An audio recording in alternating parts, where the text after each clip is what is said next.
Hello everyone, welcome back. It's good to see you all again.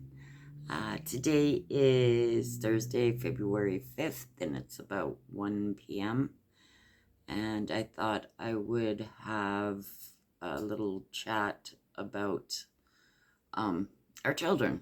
One of the most common things that I hear people say when they talk about the independence movement is that they're doing this for their children or their grandchildren. And as I was doing some research on this and what it is children need and what makes children happy and what makes children grow up to be independent, happy adults, I was overwhelmed.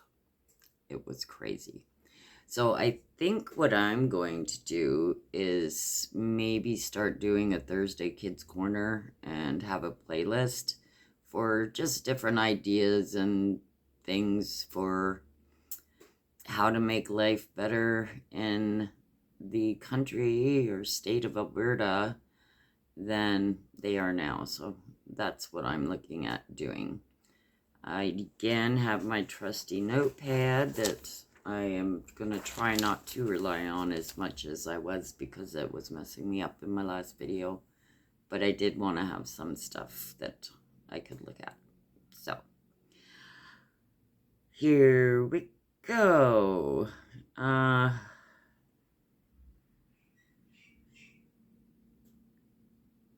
did the playlist. I think these discussions, just so you know, I think these discussions will really help us kind of stand firm in our ideas and why we want what we want. And if we're out and about somewhere and someone shoves the microphone in our face or asks us this question, we're very clear, precise, and intelligent about it.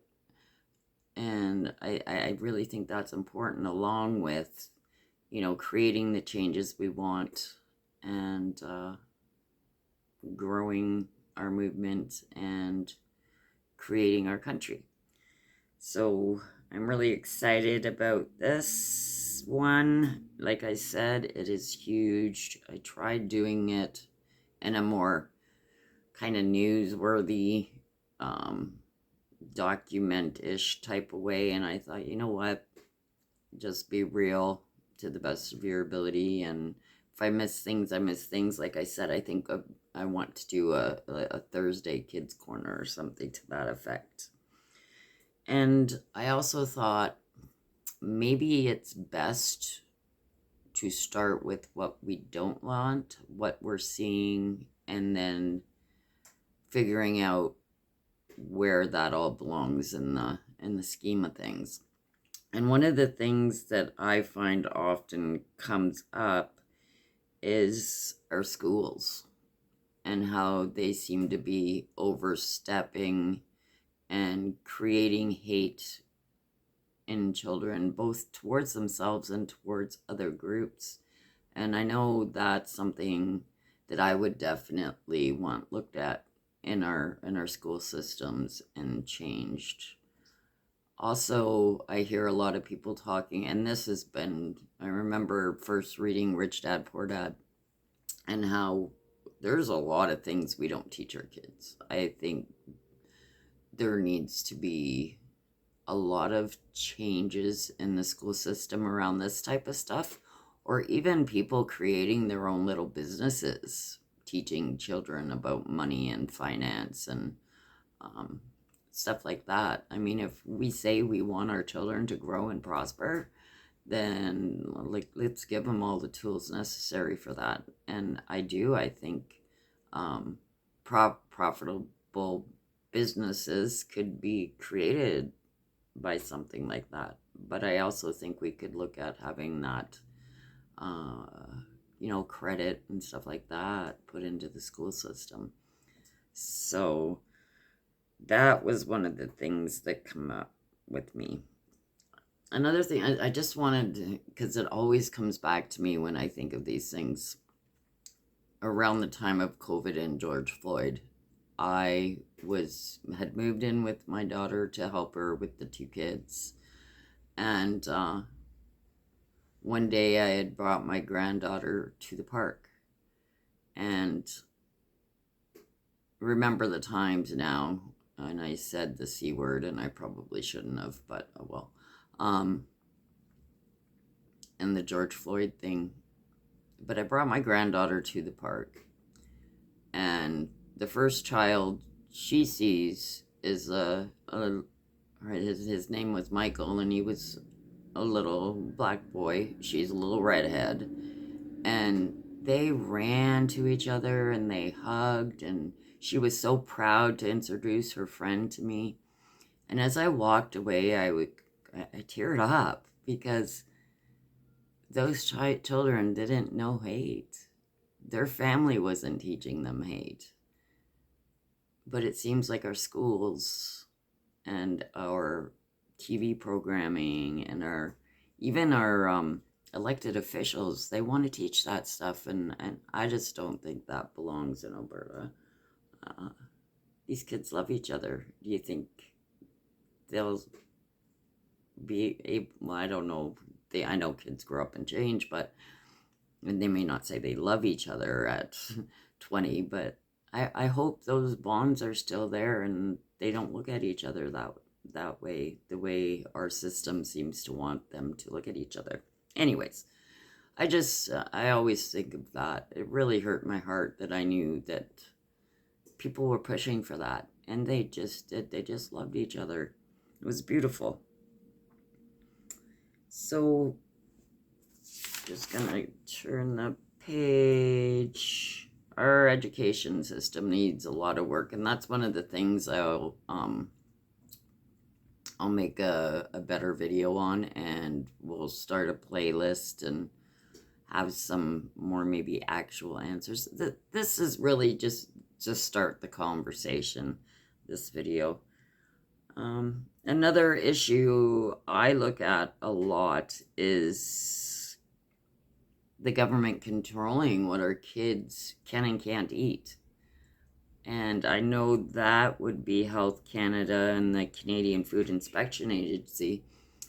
And will that be completely gone once we're a country, or are we going to create a whole new thing? I'm not really sure what's going to go on there, but it's definitely something to look at. And some of the examples that I've been thinking of not labeling our food properly, or deciding what they can and can't eat.